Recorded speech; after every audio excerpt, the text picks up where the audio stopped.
Surprise, surprise. We now have our first hands-on look at the highly anticipated Galaxy S25 Ultra, and it's time to discuss the official design changes that have been unveiled. While some may initially think this is just a dummy model, it's important to note that this particular version is from the casemaker for the Galaxy S25 Ultra. This means it replicates the exact design and dimensions of the original device, so we can confidently assert that this is indeed the final design. Let's delve into the design changes in detail. One of the most noticeable updates is the rounded design of the S25 Ultra. However, it's worth mentioning that the rounding is less pronounced compared to the Galaxy S24 or S24 Plus. Samsung has made a smart decision to soften the corners while retaining some sharpness, which should enhance ergonomics without sacrificing aesthetics. Another key change is in the dimensions. The S25 Ultra is taller and less wide than its predecessor, the S24 Ultra.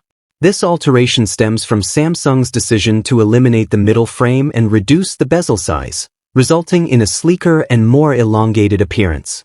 Additionally, the display is now flatter compared to the slightly curved screen found on the S24 Ultra, offering a modern look and potentially improved usability.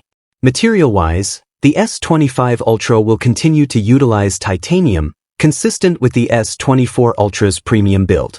The thickness has also been optimized, measuring at 8.25 mm compared to the 8.6 mm of the S24 Ultra.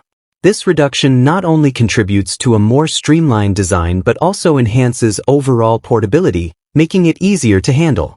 Now, let's turn our attention to the back design, which reveals some intriguing insights. The camera lenses are noticeably different, as the camera bump has been significantly reduced. This raises two possibilities. Either the bump is merely an indicator of camera placement or it reflects the actual thickness of the camera lenses. If it is indeed the latter, this could signify a significant advancement, as the lenses appear incredibly thin. This aligns with earlier reports suggesting that Samsung is striving for one of the slimmest camera bumps in its lineup, potentially even slimmer than that of the iPhone 16 Pro Max. Moreover, the camera lenses themselves seem slightly larger than those found on the S24 Ultra, which could lead to differing opinions among users. A recent leak from Ice Universe highlights this detail, showing that the camera lenses do appear to be larger. Additionally, the S Pen slot has been strategically moved to the edge of the device, suggesting a redesign of the pen tip that could enhance its usability. As for the speakers, the current model showcases changes, although previous renders hinted that the S25 Ultra might maintain the same speaker design as last year's model.